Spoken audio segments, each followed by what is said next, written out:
la hipófisis, ¿no? Y el terciario cuando hay una patología que afecta el hipotálamo. De ahí la clasificación en primario, secundario y terciario. Entonces, de eso vamos a ver, obviamente, las principales causas de hipotiroidismo primario, que son aquellas que afectan la glándula tiroidea como tal. Y en general, las causas de hipotiroidismo primario, aquellos que afectan la glándula, vamos a tener desde patologías autoinmunes, ¿no? Una de ellas es la famosa patología, la famosa tiroiditis de Hashimoto, ¿no? Es una patología de tipo autoinmune, ¿no?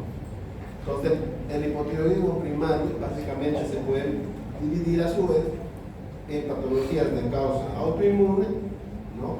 Una de las principales causas es la tiroiditis de Hashimoto, que es una tiroiditis de carácter inflamatorio autoinmune. Y tenemos las de carácter privativo, ¿no? Aquellas en las cuales el paciente por alguna razón no tiene tiroides. Puede ser un postquirúrgico, por ejemplo, un operado de la tiroides en el cual se le ha reseccionado toda la glándula y por ese motivo no tiene glándula tiroides.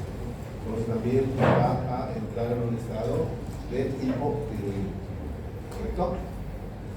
Bien, entre otras causas, además de causas autoinmunes y causas privativas, ¿no?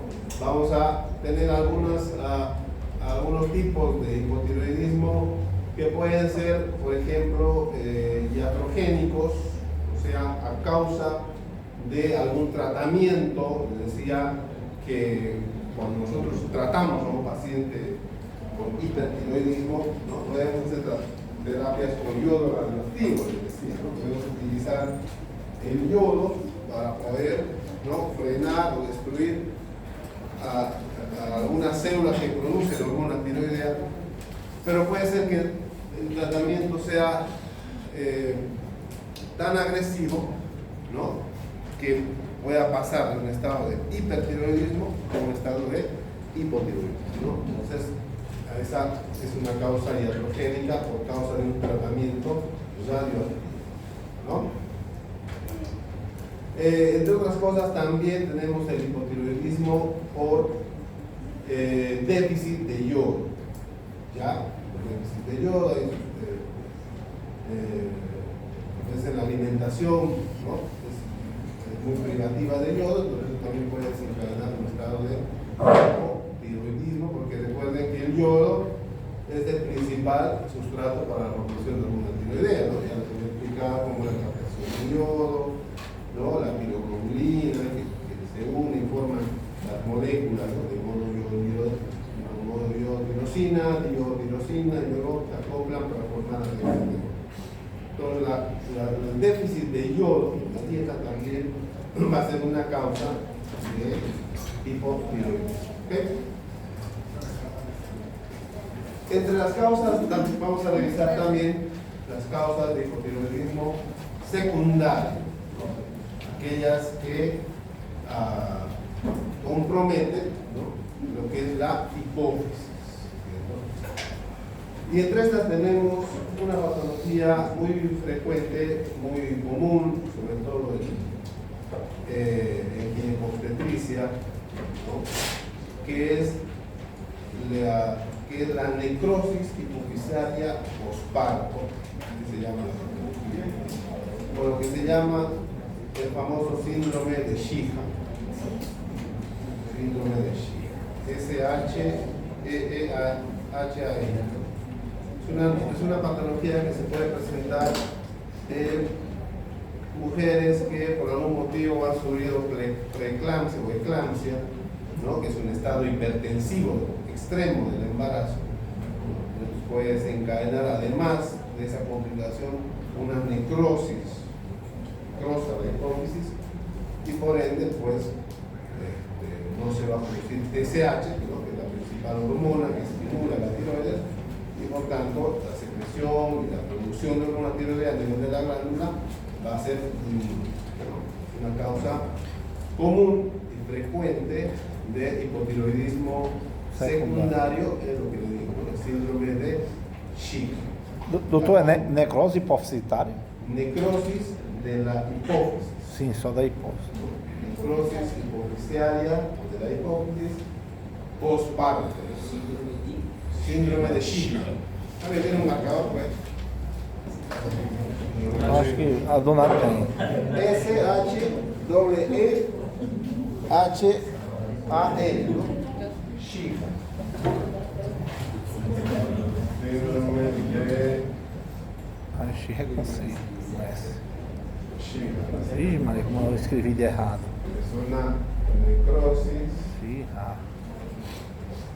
de la hipófisis. só conhecia.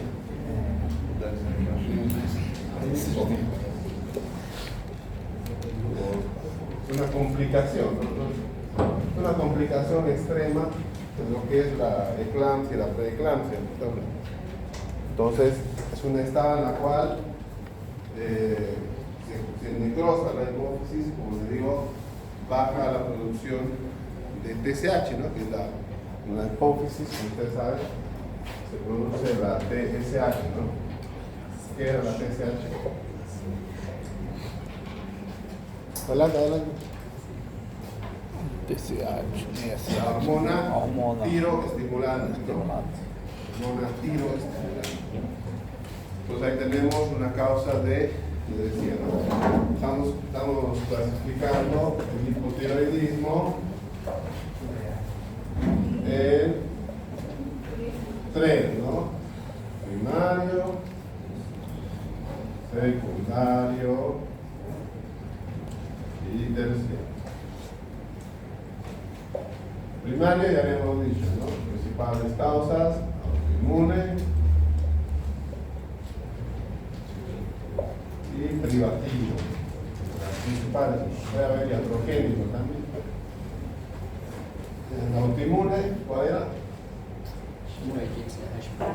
La tiroiditis de Hashimoto.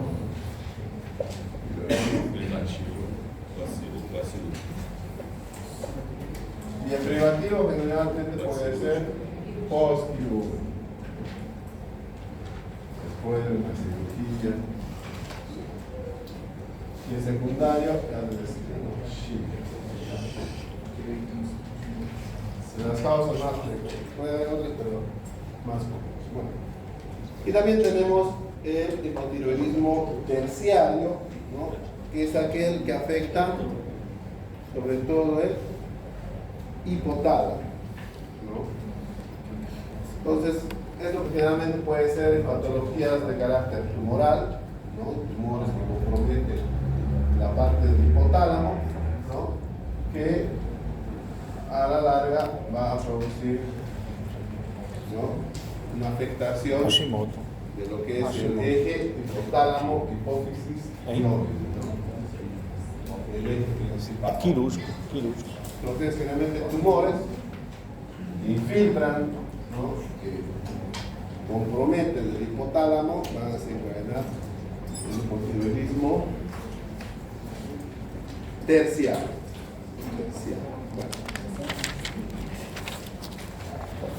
Bueno, entonces el hipotiroidismo, recordando, es la presencia de niveles bajos de hormona tiroidea, de 3 y T4.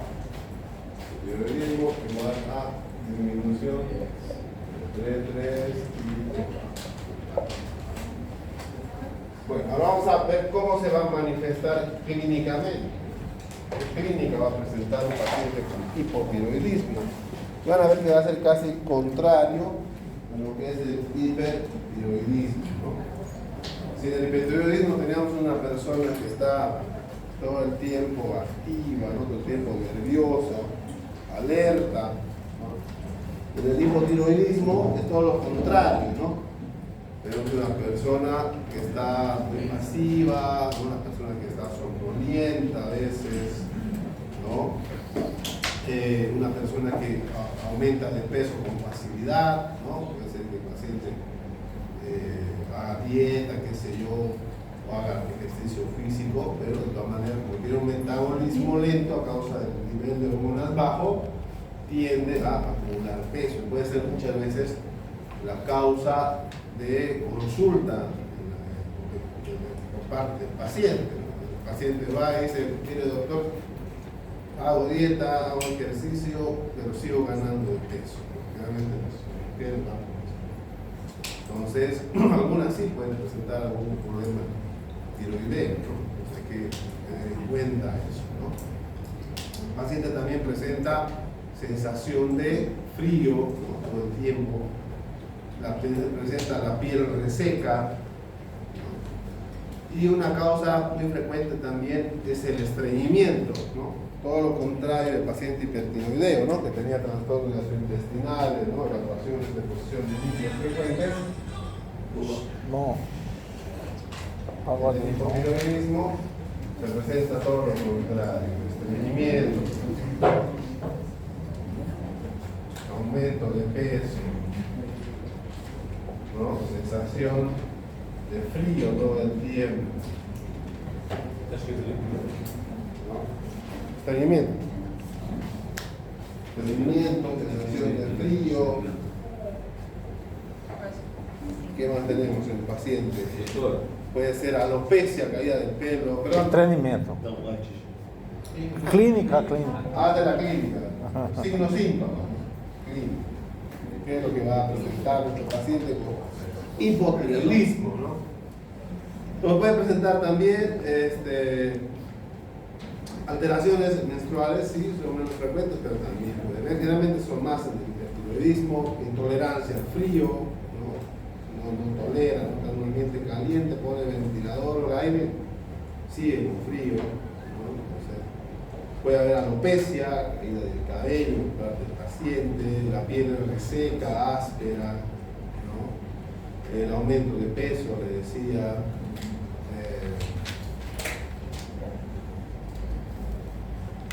Y hay un signo característico que es el MIC-CD. Pregunta esa. El MIC-CD. MIC-CD. ¿Qué se refiere al MIC-CD? ¿Alguna vez has escuchado hablar del MIC-CD? ¿Qué es el edema? Por ahí empezó. ¿Qué es el edema? Acúmulo de agua. Cúmulo de agua, ¿no?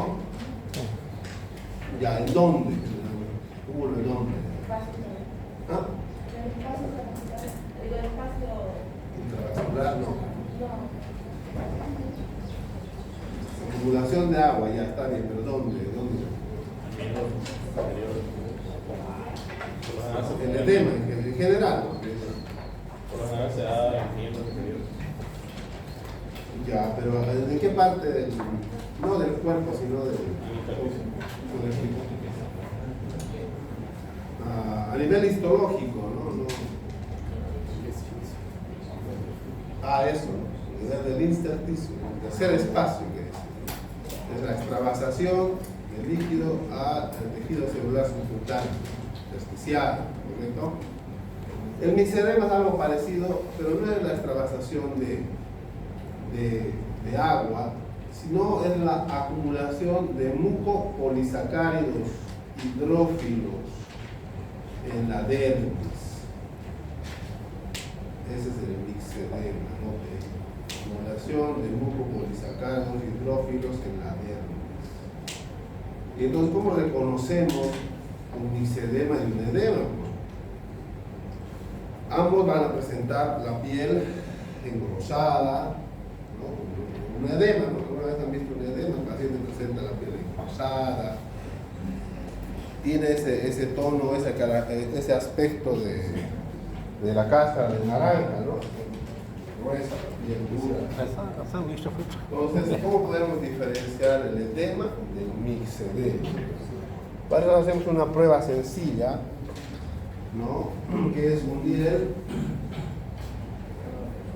pulgar, ¿no? Presionamos con el pulgar, lo que se llama el signo de Godet, ¿no?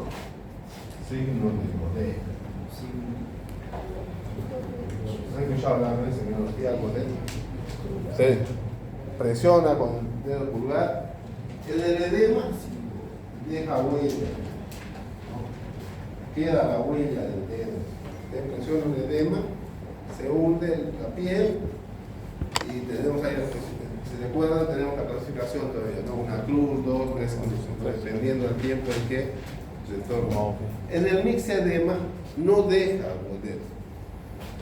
No hay el signo de Godet, es Godet negativo. O sea, usted, este paciente, por más que trata de hundir, no va a producir Godet. Esa es la diferencia clínica entre el edema y el mixedema. Entonces, el mixedema es un signo característico del paciente con hipotiroidismo. ¿Ya? Es un dato importante que hay que buscar. Inclusive este mixedema puede complicarse con cuadros graves. Puede acompañarse de hipotermia extrema y estupor, ¿no? La sensación de delirio del paciente. Y entonces estamos ante la presencia de un coma mixedematoso. Es un paciente extremo, el cual nunca ha consultado al médico, ¿no? Y puede entrar en coma. Es un estado extremo, grave de hipotiroidismo. Mixedematoso. Al igual que recuerdan que en el hipertiroidismo teníamos un estado grave, ¿no? ¿Cuál era el estado grave del hipertiroidismo? ¿Quién recuerda el estado grave? Les decía, es un estado grave en el cual el paciente nunca se ha hecho ver, o si no lo ha medicado, lo ha medicado mal, o de repente está medicado y en algún momento deja de tomar su medicación. Cascata no sé qué es, cascata no sé de qué. Ah, Cascata no sé de qué. por ahí, ¿no? Está por aquí, no sé dónde está. ¿Cuál es el estado extremo del hipertiroidismo? Cascata, ¿cómo es el nombre? Pregunta Cascata. de sangre. La tormenta Tormenta, tiroidea. esa ahí, tormenta. No, la cascata, tormenta. Cascada, por ahí va, ¿no? Sí. Cascada, tormenta. La tormenta. ¿No? La tormenta tiroidea es un estado extremo de hipertiroidismo. Lo mismo, el coma mixedema es un estado grave de hipotiroidismo, puede ser mortal incluso para el paciente. ¿No? Entonces puede ser, ¿cuándo da el mixedema? Como le decía, ¿no? Paciente que nunca se hizo ver, nunca se hizo tratar, teniendo todos los síntomas. Un paciente ya medicado, de repente deja de tomar de manera súbita. O sucede también que un paciente hipotiroideo que esté cursando con algún proceso infeccioso. En esos casos se puede presentar ese estado grave de coma mixedematoso. Si bien es un caso extremo, frecuente, pero hay que tenerlo en cuenta, ¿no? Bien, preguntas hasta acá. Está bien. El data para que conozcan las imágenes. Está bien, doctor. Sí, Fala, doutor, sempre não. O quê?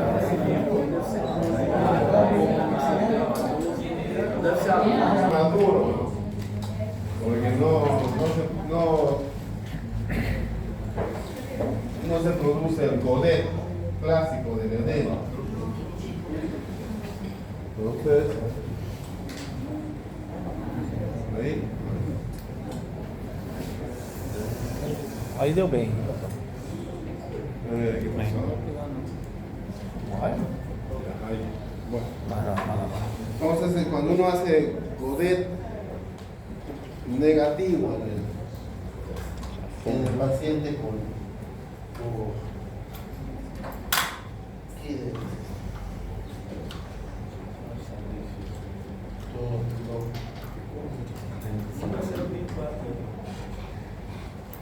Tá bem, doutor? Sai de fogo todo canto aí.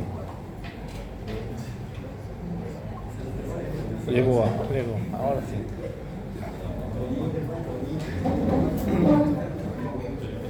Eu fui na ecografia, parecia a pedra era um terço superior e duas no terço médio. Nem não dá pra fazer cirurgia. Não, você falou que espere até o médio, aí o superior falou que não sai, né? Uma cirurgia. Mas que tamanho é? Uma de 4, Milímetro? de 5 e outra de 6. Só não sai de 6. Pequenininho não faz cirurgia não, só faz cirurgia mais de 1 centímetro.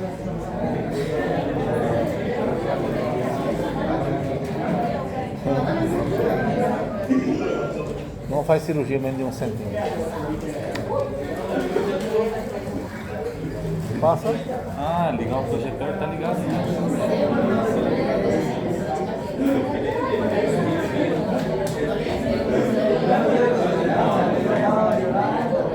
Chega, abre.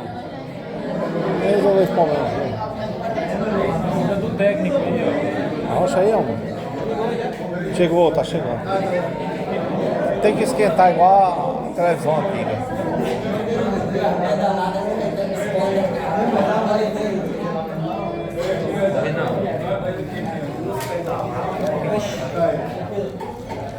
Santa Massa. Bueno, entonces, seguimos. Bueno, decía, recapitulando un poco,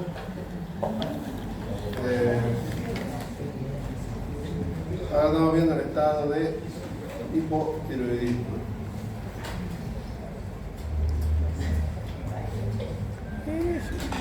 Bueno, aquí nos menciona un poco de las maniobras que ya conocemos, ¿no? La del Laje, Kirbain, Krail, la Hamilton-Bailey, ¿no? Que es Gracias.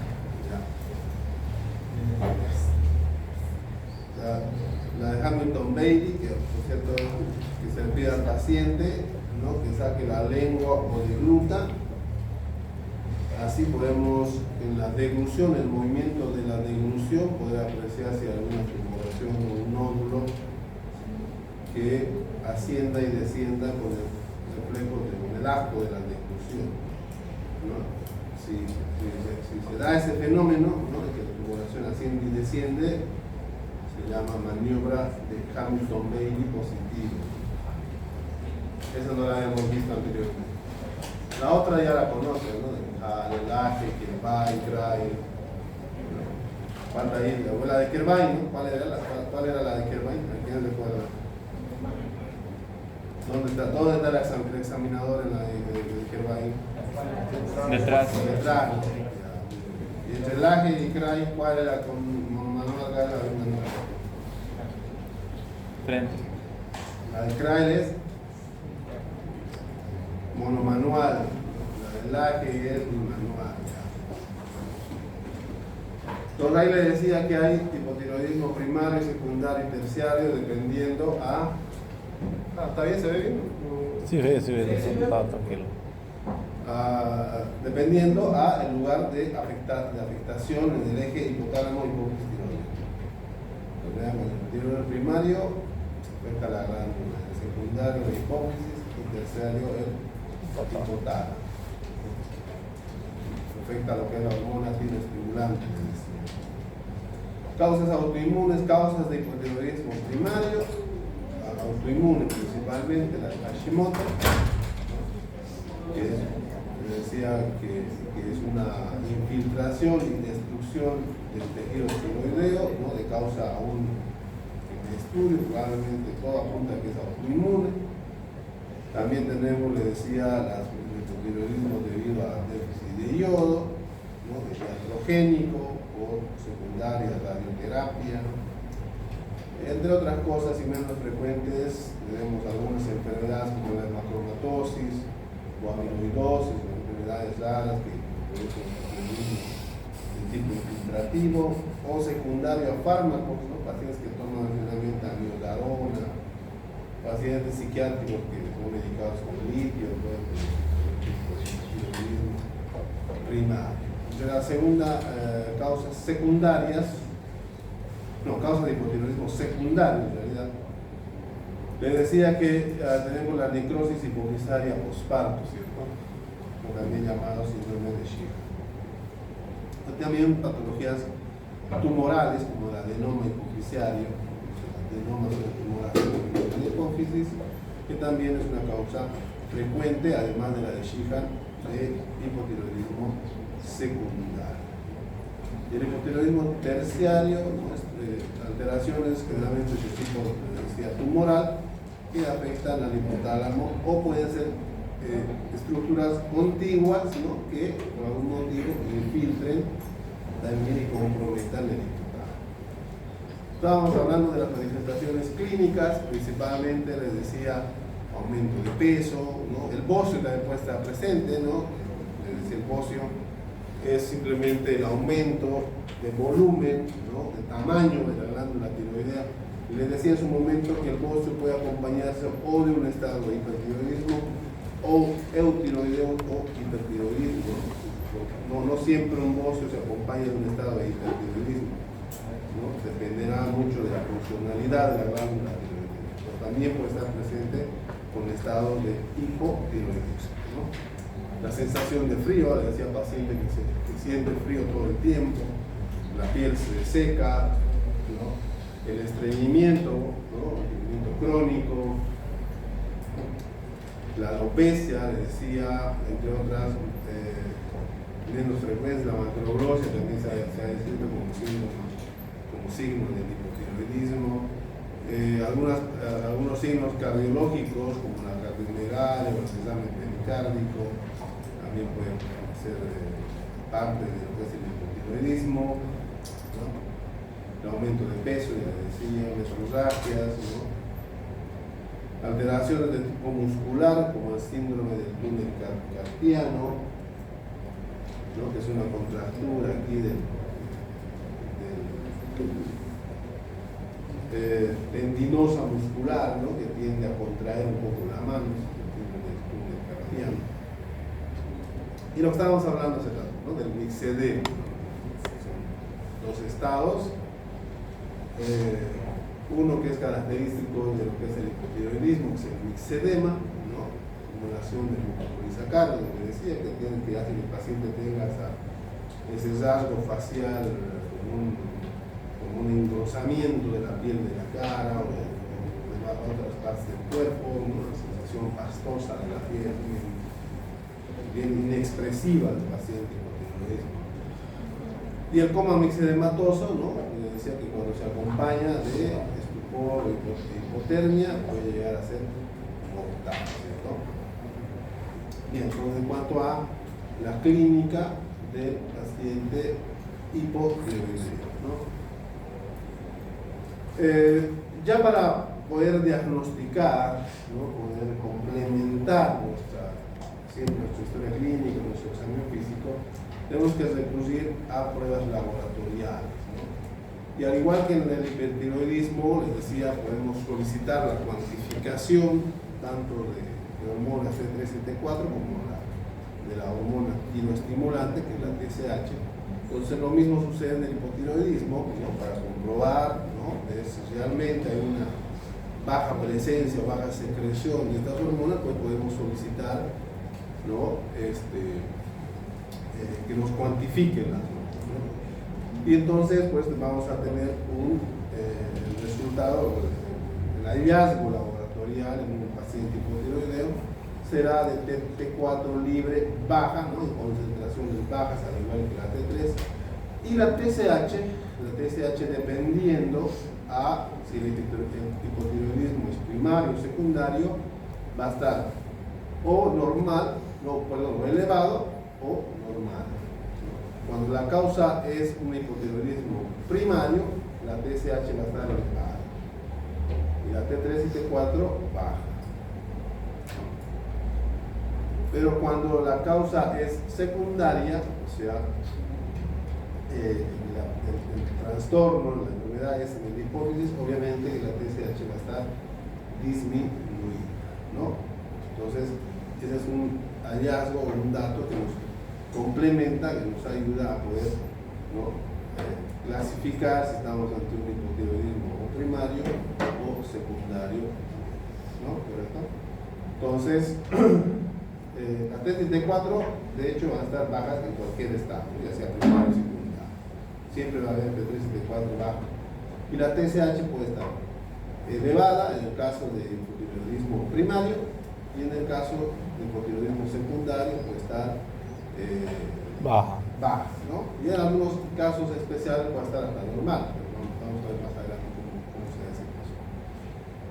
Entonces, les decía, ¿no? La determinación de la TSH puede ser la prueba más sensible para especificar el grado o el tipo de hipotiroidismo.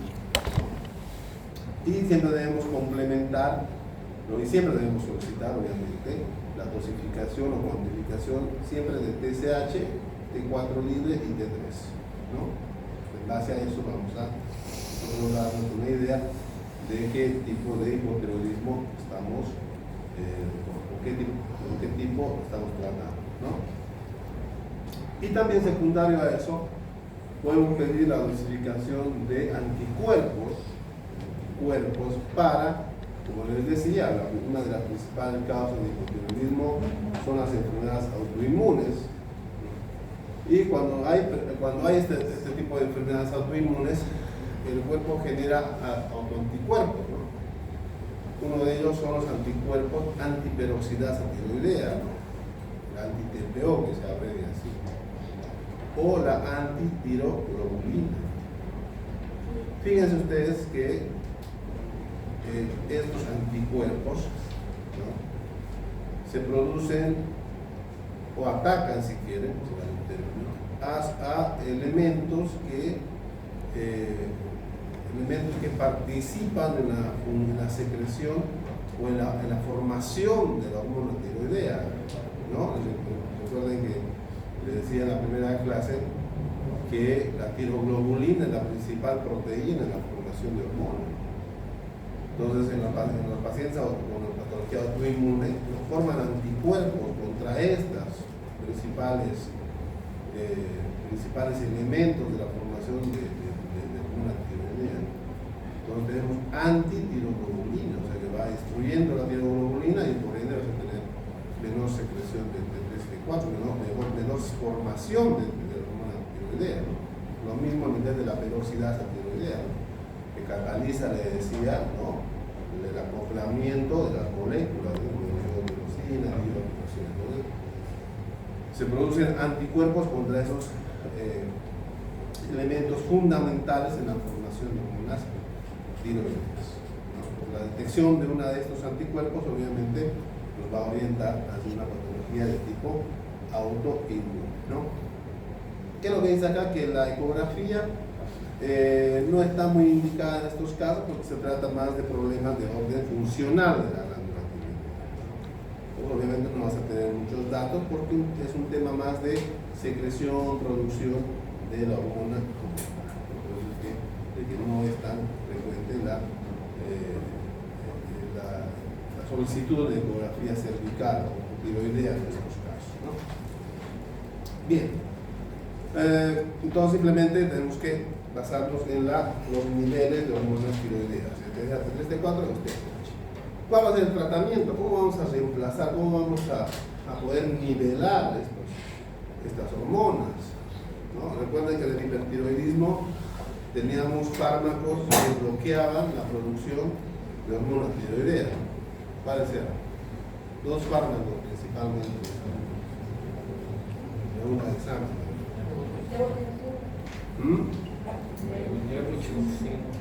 No, estamos hablando de hipertiroidismo. ¿Qué terapia farmacológica hacemos en el hipertiroidismo? Les mencioné los nombres nomás, ¿no? Las dos se llaman más. ¿Cuáles son esas dos fármacos que bloquean, les decía, la producción de hormonas? ¿No?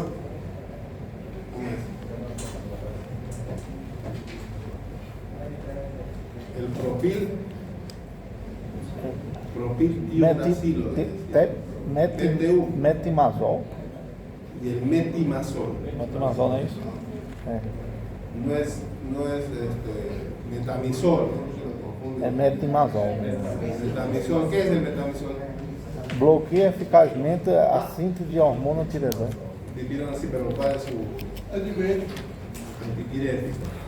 Ai, ai. Es diferente. Siempre se confunde. Bueno. Entonces también en el hipotiroidismo teníamos terapia farmacológica, como hay niveles bajos de hormona, tenemos que darle hormona sintética, ¿no? Sí. Hormona sintética, elaborada de manera sintética, industria farmacológica. Y bueno, el tratamiento común general es la levotiroxina. La molécula levotiroxina, que es una hormona tiroidea sintética que tiene la misma función que la T4 libre, ¿no? Y entonces se puede dosificar, se puede iniciar con dosis de 20, 50, 100, dependiendo del grado de hipotiroidismo de su paciente, dependiendo a los signos, síntomas que encontremos, ¿no? Y vamos a ir modificando esa dosis. Podemos iniciar con una dosis completa, 50, 100, ¿no? miligramos cada día, y hacer controles, ¿no?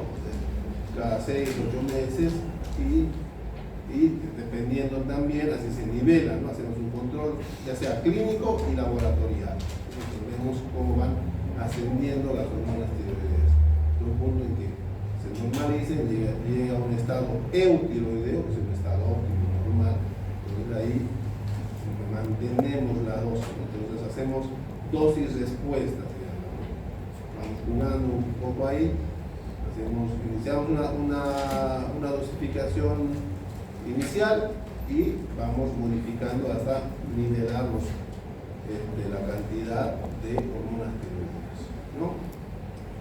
Eso es lo que hacemos en la terapia farmacológica en estos casos, ¿no? ¿Qué más?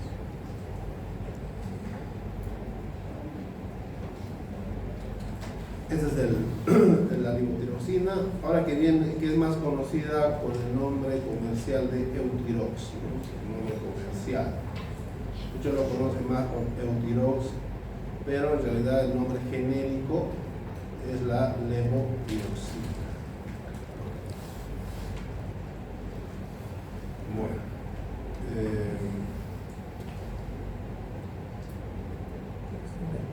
¿qué más? Bueno, el hipotiroidismo ya lo hemos visto en la anterior clase, ¿no? Doutor, o tratamento de mixedema. El tratamiento del mixedema, como les decía, que es secundario a los estados de hipotiroidismo, conforme esto va nivelándose, el mixedema también requiere. Ya, también. No tem tratamento específico para ele. No hay tratamiento específico, es una consecuencia de los niveles bajos de hormona, ¿no? por lo cual hay la extracción de glucosacados, y una vez va nivelándose los estados de hormona, eso va es igual que el edema, digamos. Para el edema no tenemos tratamiento específico. E para as pessoas. Vamos mejorando la cantidad de líquidos en el cuerpo humano. Sim. Y todo va se defiende. E uma pessoa que chega em coma, em estado de estupor. En estupor, en coma. Sim. Ya, lo que se hace en el coma es indistintamente, independientemente de la causa, lo primero que hay que hacer es el tratamiento inicial de todo paciente en estado comatoso, lo que es darle ventilación, ¿no? o sea, intubación, conectar a una máquina de respiración artificial, ¿no? una máquina ventilatoria, y una vez estabilizado el paciente, pues si tenemos niveles muy bajos de hormona tiroidea, utilizamos la levotiroxina, ¿no? que también puede usar por vía endovenosa en el caso de que se quiera reponer de manera inmediata, ¿no? rápida los primeros hormonas. Y hacemos el manejo del coma como tal, ¿no? Vemos que no haya afectación neurológica central, vemos cómo está el estado del equilibrio ácido-base, pues vamos manejando por un lado el estado de coma y por el otro, ¿no? reponiendo los niveles de hormonas tiroideas hasta lograr la estabilización del paciente. ¿Sí? Difícil tratamento, não é isso, doutor? Chega uma pessoa que em estado de estupor, não sabemos o que tem, não é isso? Claro.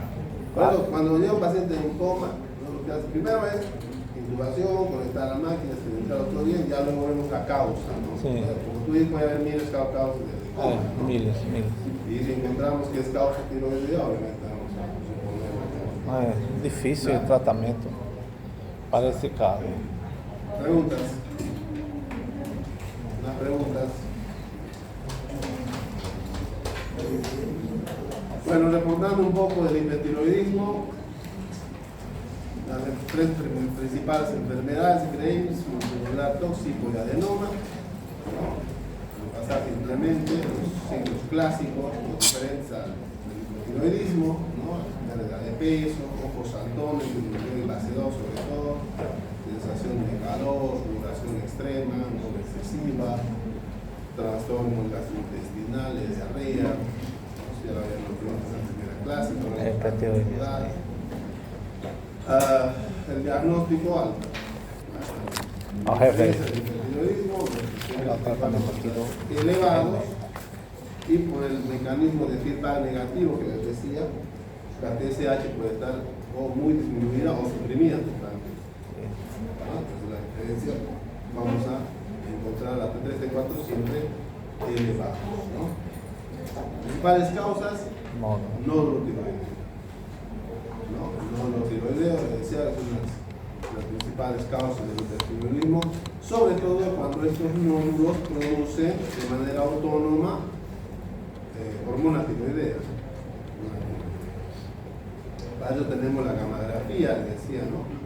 Dosificar yodo radioactivo y ver en qué porcentaje capta el yodo y ver si es un nódulo caliente o un nódulo frío. Un nódulo caliente produce hormona, nódulo frío no produce, ¿no? Les hablaba en la anterior clase de los hallazgos ecográficos, ¿recuerdan? Cuando habíamos hablado de malignidad, de carcinoma, les decía que cuando nos reporta un hallazgo de nódulo en la ecografía, nosotros tenemos que indagar más datos, ver que no sea un nódulo maligno.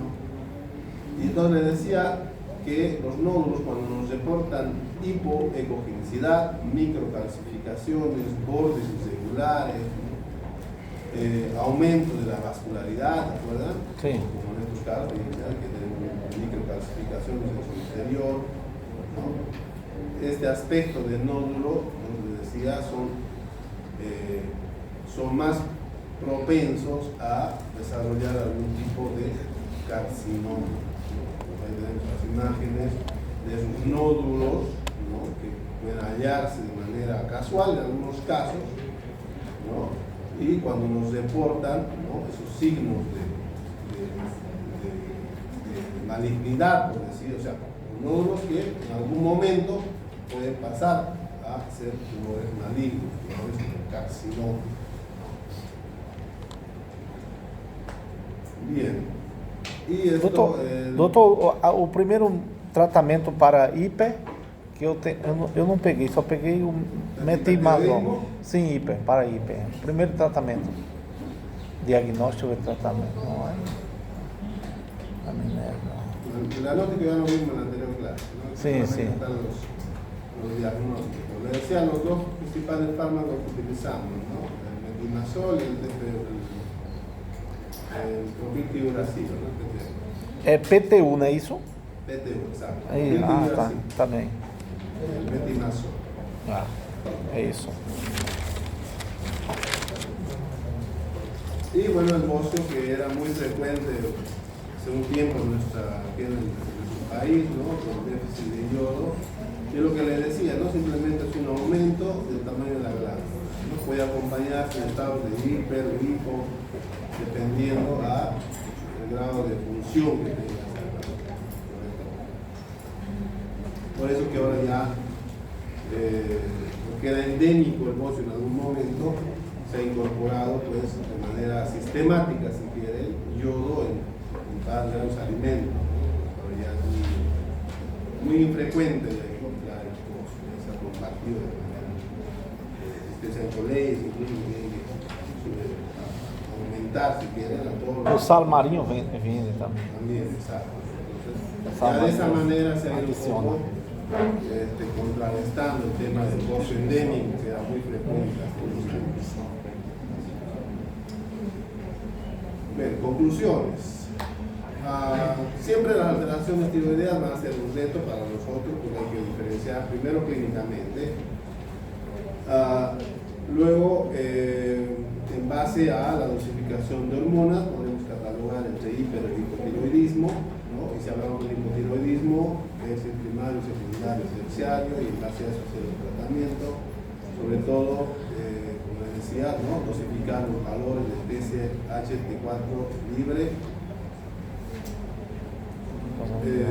Si en algunos casos ya los casos son extremos, pues tenemos que solicitar la valoración de endocrinología. Los casos leves, sencillos, que podemos hacer nosotros, caminar, ¿no? Hacer una patología, hacer el endocrinólogo, responde.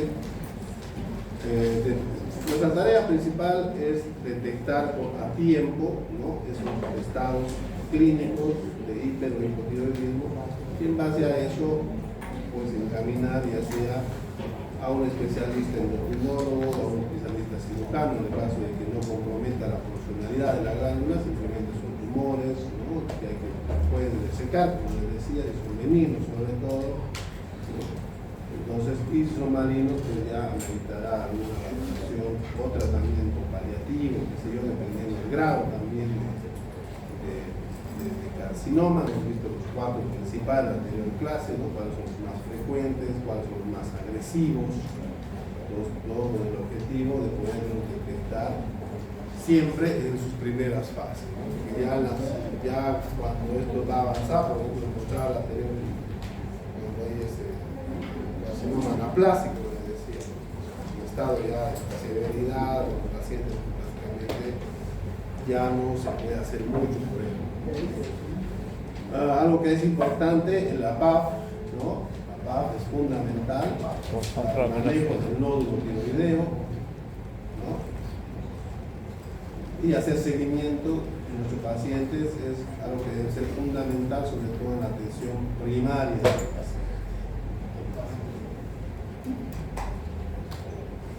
Pues, es lo mismo.